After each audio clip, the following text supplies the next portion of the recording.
자, 일단은 첫 번째 화면을 보시면요. 이번 주는 확실히 어닝 시즌을 앞두고 좀 제한적인 흐름이었던 것 같습니다. 자, 무슨 말이냐면 사실 월요일부터 시작해서 이번 주 금요일까지 지수는 결과적으로는 상승은 했습니다. 하지만 지수는 결과적으로 상승했는데 뭔가 종목들이 시원스럽게 올라간다라기보다는 조금은 제한적인 모습이 보였고요. 하락 종목 수도 상당히 많았습니다. 생각보다는. 오늘 장중만 보더라도 하락 종목이 1000개 이상이 나왔을 정도이기 때문에 아마 올라가는 종목들은 좀 올라가는 반에 약간은 좀 시장에서 소외되는 종목들은 계속 소외되는 완전히 이제 차별화 장세가 좀 되고 있다라고 봐야 될 것 같습니다. 자, 어쨌든 어제도 설명드렸지만은 미중 무역 협상에 대해서 양 국가의 노력을 지금 보여주고 있기 때문에 사실 우리나라 증시에 미리 어느 정도 좀 선반영은 됐습니다. 그렇기 때문에 이제 과연 지수가 더 올라가려면 소위 말해 이제 미중 무역 협상이 타결이 된다라든지 뭔가 좀 추가적인 내용이 있어야 될 것 같은데 과연 이제 지수를 끌어올릴 만한 모멘텀이 무엇이 있을까요, 여러분들? 사실상 지금 증시를 올릴 만한 이유가 아직까지는 좀 부재하다라고 좀 봐야 될 것 같습니다. 자, 그리고 역시 맞물려가지고 어제 야간에 우리나라 시간으로 야간에 미국장에서 어떤 일이 있었는지를 좀 체크해 볼 필요가 있습니다. 바로 이제 미국 국회에서 Medicare for All이라고 법률안이 공개가 됐었는데 자, 무슨 말이냐면 우리나라 같은 경우는 참 글로벌 국가들 중에서도 참 의료 서비스가 잘 돼 있습니다, 여러분들. 그러니까 우리는 감기가 걸려도 병원도 가고요. 조그만 소화가 안 돼도 이제 병원을 쉽게 갑니다. 그러니까 그야말로 복지 서비스가 잘 되어 있습니다. 근데 미국 같은 경우는 여러분들 다릅니다. 미국은 의료 서비스를 받으려면 $10,000 정도의 비용이 지출이 될 수밖에 없습니다. 그러니까 우리나라 돈으로 보면 어떻게 1,000만 원 정도의 비용이 나갈 수밖에 없기 때문에 사실 일반 국민들이 의료 서비스를 받는다라는 게 쉽지가 않습니다.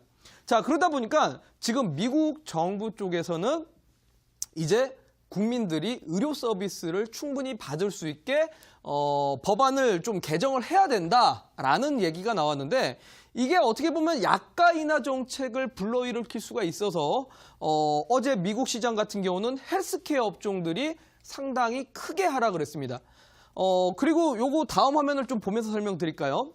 자, 보시면은 어제 야간에 미국에 있었던 흐름입니다. 다우, 나스닥, S&P 지수 전부 다 양시장 초반 분위기는 좋았습니다. 왜?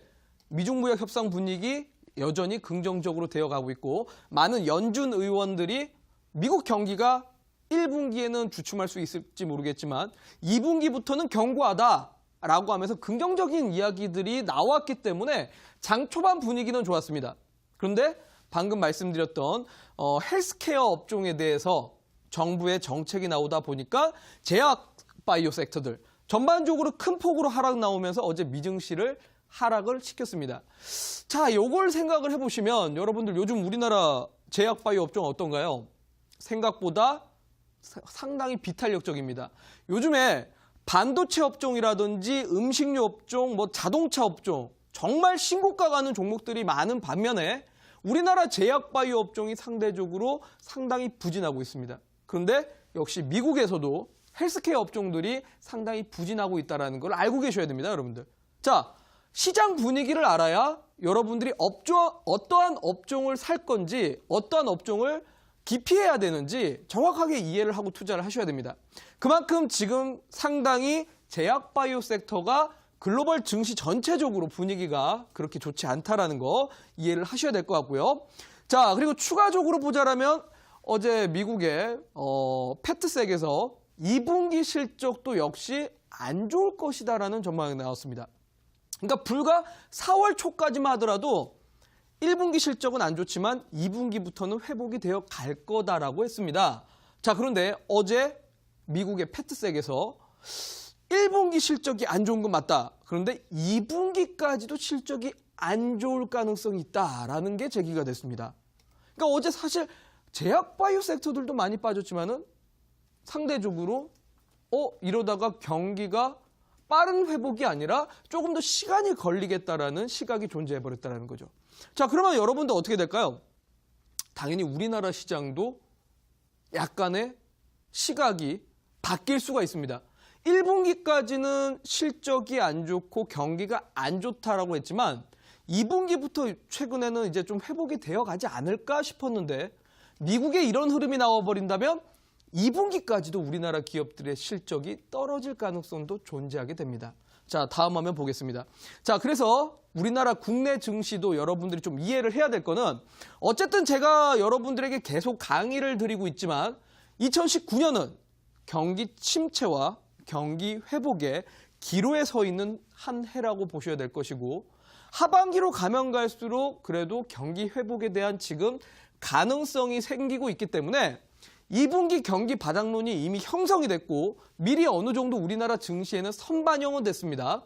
하지만 실적 시즌이 다가올수록 기업들의 이익이 불안할 것이고 분명히 실적이 다운되면은 잠시나마 증시가 쉬게 되는 모습이 나올 겁니다. 그러니까 종목들이 그동안 많이 올라갔지만 상대적으로 움직임이 제한적인 장세가 조금 당분간 이어질 수도 있다는 거죠. 그러면 여러분들이 지금 투자를 할 때 생각을 하셔야 될 거는 하반기로 가면서 어쨌든 경기가 회복이 될 거기 때문에 긴 호흡으로 봤을 때는 종목들이 좀 긍정적으로 바라보시되 다만 단기적인 호흡에서는 상당히 제한적일 수 있다라는 걸 이해를 하셔야 될 것 같고요. 역시 뭐 경기 민감주와 그리고 내수주가 같이 움직이는 재밌는 장세가 올해 연출이 되고 있습니다. 자, 무슨 말이냐면 다음 화면을 보면서 설명드리겠습니다. 자, 보시면은 우리나라 대표 바로 성장주, 경기 민감주의 1등 회사입니다. 어디입니까? 바로 반도체 1위 삼성전자입니다. 경기 민감주라는 거는 충분히 설명드렸을 겁니다, 여러분들. 우리나라는 어쨌든 수출 국가입니다. 수출 국가인 만큼 경기와 밀접한 산업이 어떤 게 있습니까? 반도체, 자동차, 화학, 철강 등등등의 섹터들이 있습니다. 근데 그 중에서도 우리나라에서 가장 산업 구조상 큰 비중을 차지하는 데가 바로 IT, 반도체입니다. 그래서 가장 대표적인 경기 민감주가 IT 섹터고 경기가 회복할 때 가장 먼저 올라가는 것도 역시 IT 업종입니다. 그리고 경기가 호황일 때도 역시 가장 상승률이 높은 게 IT입니다. 근데 반대로 경기가 후퇴되거나 경기가 침체로 가버리면 가장 피해를 보는 섹터도 역시 IT가 됩니다. 자, 그런데 지금 보시면은 계속 설명드렸지만은 경기가 회복될 거라는 전망이 존재합니다. 그러니까 사실 아직까지 삼성 하이닉스의 실적이 1분기까지는 좋지 못합니다. 하지만 2분기에서 3분기로 넘어가면서 실적이 조금씩 개선이 될 것이고 반도체 업황이 바닥에서 이제 회복이 될 거라는 전망이 존재하다 보니까 이미 지금 선반영으로 삼성전자의 주가는 계속 우상향 추이이고 역시 60선 구간을 깨지지 않으면서 올라가고 있습니다. 자, 대표적인 성장주가 상승 탄력을 받고 있습니다. 그러다 보니까 그 다음 화면 볼까요? 그 밑에 있는 소위 말해 반도체 장비주, 부품주들, 반도체 관련된 종목들이 너무나 잘 갑니다. 자, 제가 온라인 공개 방송에서 한번 소개시켜드렸던 텔레칩스라는 종목입니다. 바로 반도체 팹리스 관련된 종목이죠. 자, 지금 텔레칩스뿐만 아니라 사실 뭐 주성 엔지니어링, BH, 원익 IPS, 뭐 테스 이런 종목들도 역시 계속적으로 삼성전자를 후행하면서 우상향 각도로 상승 추입니다. 그야말로 성장주가 생각보다 빠르게 회복하고 있는 2019년이라고 보시면 됩니다. 자, 그런데 여러분들 작년 한번 생각해 보십시오. 어땠습니까? 2018년. 삼성전자 액면 분할했지만 결국은 주가가 계속 하락했습니다. 그리고 작년에 반도체 IT 섹터 투자했던 분들 전부 다 큰 손실을 봤습니다. 확실히 경기 후퇴기 때는 IT 섹터가 힘을 못 씁니다. 하지만 경기 회복이라는 흐름이 나오면 역시 꾸준하게 상승할 수 있는 섹터가 IT라고 보시면 됩니다.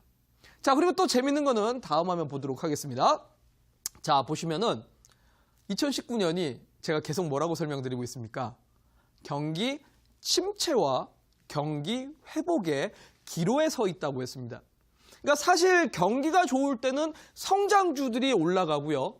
경기가 안 좋을 때는 성장주들이 하락하면서 내수주들이 강한 흐름은 보입니다. 그런데 올해는 성장주와 그리고 내수주가 같이 움직이는 해입니다. 자, 바로 대표적인 종목이 휠라코리아입니다. 바로 섬유의복 회사죠. 섬유의복 업종입니다. 자, 섬유의복 같은 경우는 대표적인 내수주라고 볼 수 있습니다. 여러분들 휠라코리아 여러분들 가서 매장 가서 직접 사 입으시는 거. 그러니까 어떻게 보면 필수 소비재들이 바로 내수주라고 볼 수 있는데 휠라코리아도 지금 보면은 2019년 들어와가지고 계속적으로 신고가를 보여주고 있다는 거죠.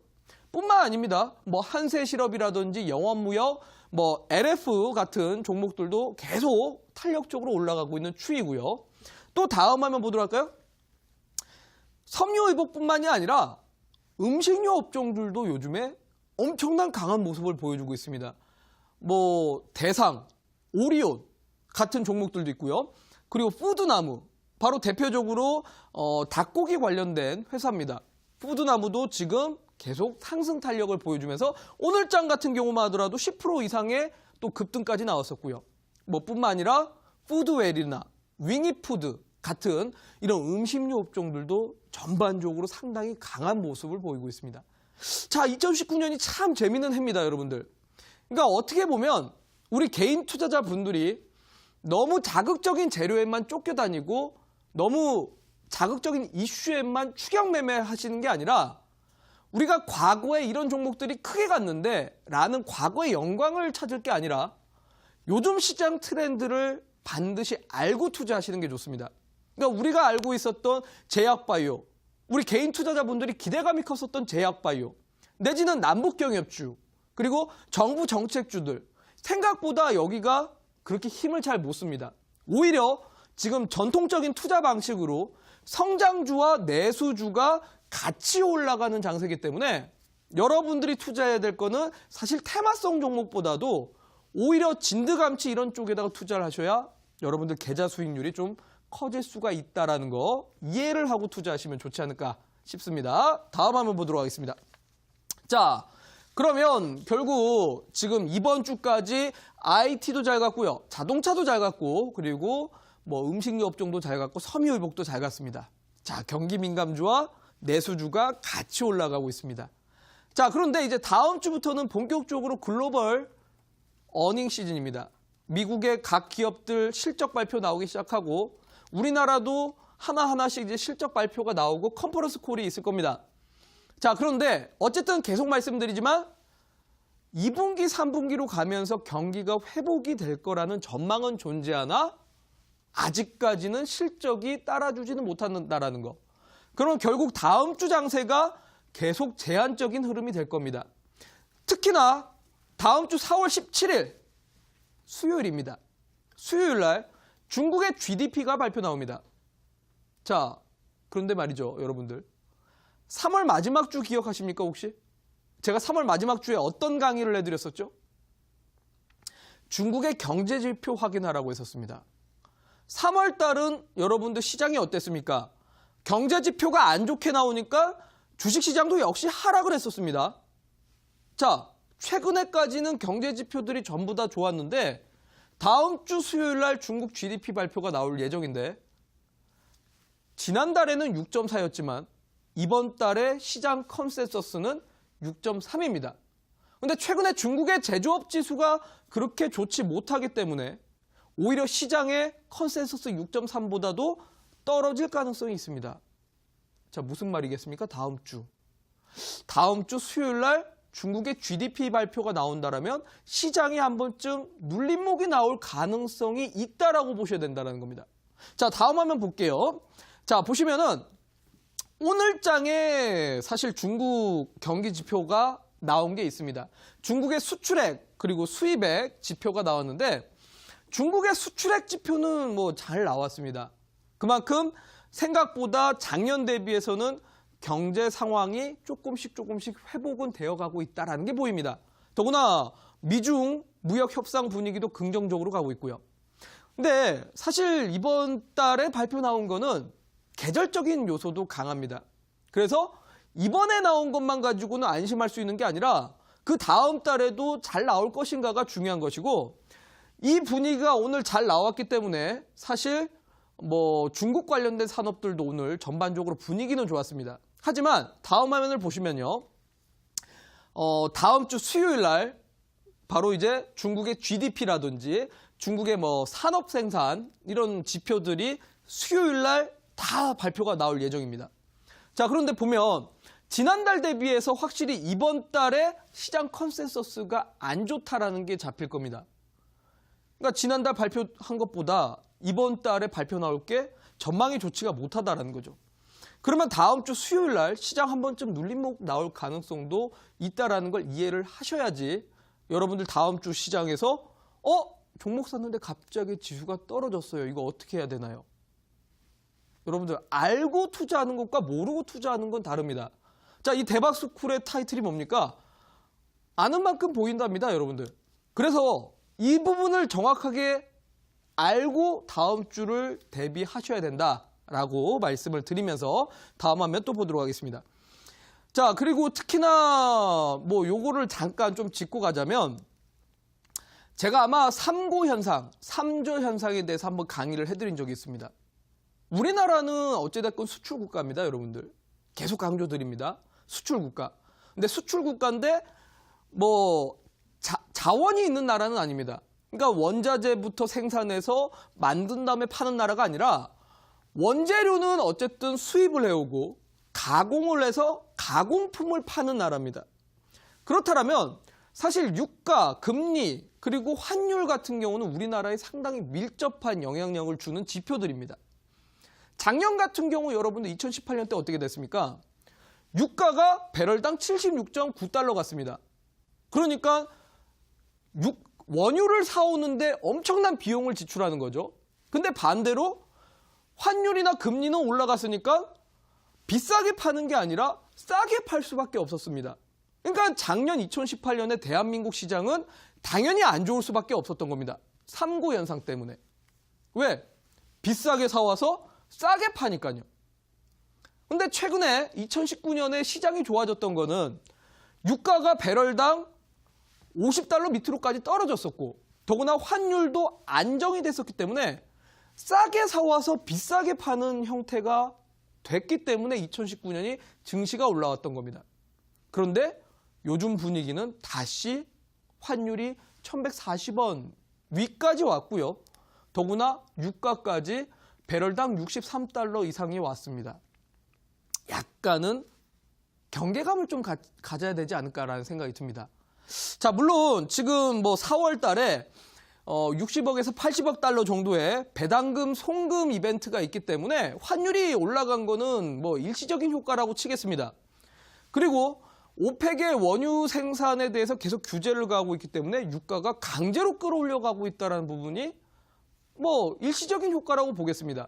그런데 하지만 계속적으로 이 추이가 이어진다면 환율이 안정이 안 되고 유가가 떨어지지 않는다면 작년처럼 지수가 한 번쯤은 더 조정 나올 가능성도 있다라는 거를 이해를 하셔야 될 겁니다. 자, 그런데 어쨌든 방금 설명드렸던 거는 4월 달에 일시적인 효과니까 크게 걱정하지 마시고 뭐 주기적으로 좀 확인을 하시라고 말씀드리고요. 다만 요즘에 보면은 원화 대비해서 위안화가 강세를 보이고 있습니다. 환율이 올라가니까 같은 신흥국가 통화인데도 불구하고 원화 대비해서 위안화가 강세를 보이고 있습니다. 자, 요게 여러분들 중요할 것 같은데요. 오늘 어떻게 보면 제 강의의 가장 키워드가 원화 대비해서 위안화가 강세라는 게 키워드입니다. 자, 여러분들 이게 무슨 의미를 뜻할까요? 다음 화면 보도록 하겠습니다. 자, 보시면은 사실 여러분들이 많은 이제 관심을 갖고 있는 게 중국 소비주일 겁니다.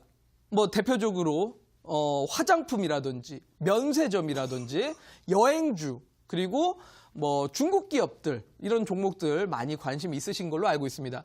특히나 제가 이제 방송을 할 때마다 시청자분들의 종목 상담 문자에 중국 소비주를 많이 보내주십니다.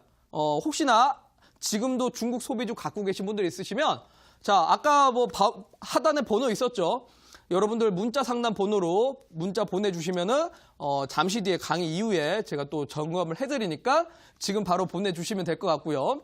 하단에 지금 뭐 나가고 있습니다. 여러분들의 종목 상담 보내주시면 되고 자, 그런데 문제는 여태까지 여러분들의 중국 소비주들, 여러분들이 관심 있었던 화장품주들, 주가 상승이 잘 안 나왔습니다.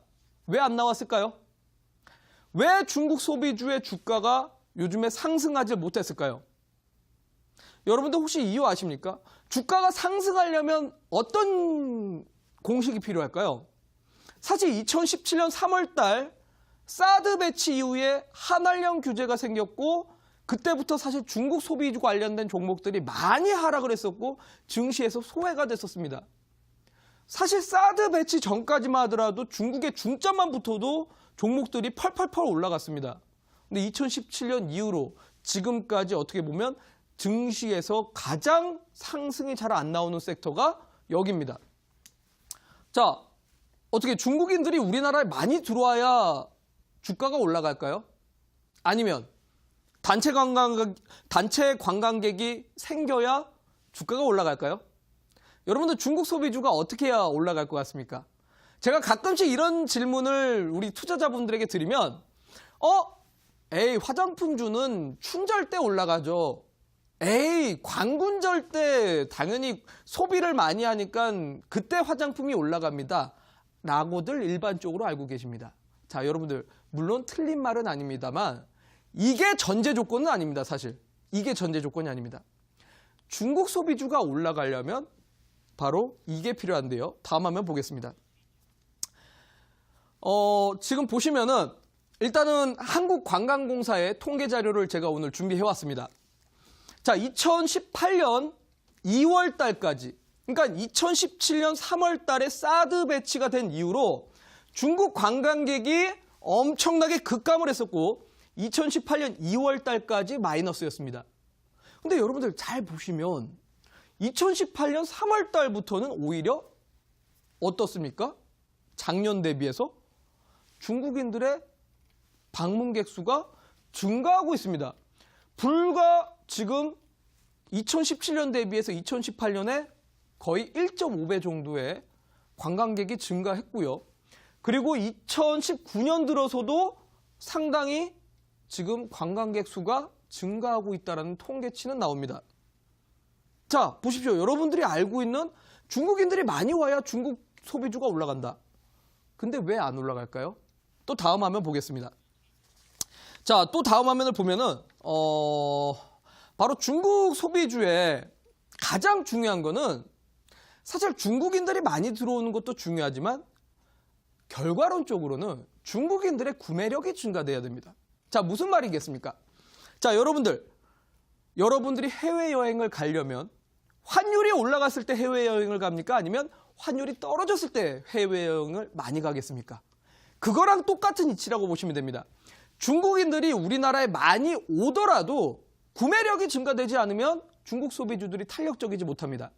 자, 그 말은 원화 대비해서 위안화가 강세일 때 중국인들이 소비력이 증가가 되고 그때 중국 소비주들이 탄력적이라는 겁니다. 자, 조금 어렵죠? 제가 그럼 자료화면 준비했으니까 다음 화면 보도록 하겠습니다. 자, 이게 원화 대비해서 위안화의 환율입니다. 자, 위안화가 강했을 때가 언제입니까? 바로 이때입니다. 2015년 연초부터 시작해서 2016년까지 위안화가 강세를 보였습니다. 이때가 있었고요. 그동안 그리고 2016년부터 시작해서 2019년까지 떨어지다가 2019년 들어가지고 지금 1월 달부터 그래도 위안화가 조금씩 강세를 보이고 있습니다. 자, 요거 정확하게 기억하십시오. 요거 정확하게 기억하시면서 다음 차트를 한번 보도록 하겠습니다. 자, 우리나라 화장품주의 대표적인 종목 코스맥스라는 종목입니다. 여러분들 똑같지 않습니까? 위안화가 강세일 때 2015년부터 2016년까지 코스맥스가 대세 상승이 나왔었던 해였습니다. 코스맥스뿐만이 아니라 중국 소비주들 역시 마찬가지입니다. 대세 상승 나왔을 때가 2015년부터 2016년이었다는 거죠. 자, 그리고 나서 2016년부터 2018년까지 위안화가 약세를 보였습니다. 당연히 중국 소비주들이 힘을 못 썼던 겁니다. 그런데 방금 보여드렸다시피 위안화가 최근에 어떻게 되고 있다고요? 다시 강세를 보이고 있습니다, 여러분들. 자, 그렇기 때문에 요즘에 중국 소비주들이 조금씩 머리를 들기 시작하는 겁니다. 자, 2월 달에 춘절이 있음에도 불구하고 중국 소비주가 못 올라갔었던 이유, 위안화가 강세 흐름을 타지 못했기 때문에 그렇습니다. 그런데 지금 4월 들어가지고 위안화가 강세 분위기를 타려고 하고 있고, 그렇기 때문에 이제서야 중국 소비주들이 조금씩 상승하기 시작하는 겁니다. 자, 여러분들 다시 한번 말씀드리겠습니다. 중국 소비주가 어떻게 해야 올라간다고요? 춘절이요? 광군절이요? 아니면 중국인들의 단체 관광객이요? 이 조건들도 맞지만 여기가 핵심이 아니라 위안화 환율이 강세를 보일 때 중국 소비주가 강하게 올라간다는 겁니다. 자, 다음 화면 보도록 하겠습니다. 그러면 여러분들이 저는 4월 달에 투자를 하실 때 제가 그동안 반도체와 그리고 경기 민감주와 매수주를 병행해서 투자하라고 했는데, 다음 달에는 어쨌든 어닝 시즌입니다. 시장이 되게 제한적일 건데, 그럼에도 불구하고 위안화가 강세를 보인다면 당연히 중국인들의 구매력이 증가가 될 것이고, 중국인들이 서비스로 이용을 하고 있는 기업들의 주가가 상대적으로 강해질 수밖에 없습니다. 뭐 대표적으로 이제 면세점, 호텔, 화장품 같은 종목들이 되겠죠. 자, 그래서 여러분들 다음 주 투자 전략을 좀 이쪽에 초점을 맞춰서 투자를 하신다면 좀 좋은 기회가 되지 않을까라고 말씀을 드리면서 오늘 강의 여기서 요약을 하도록 하겠습니다.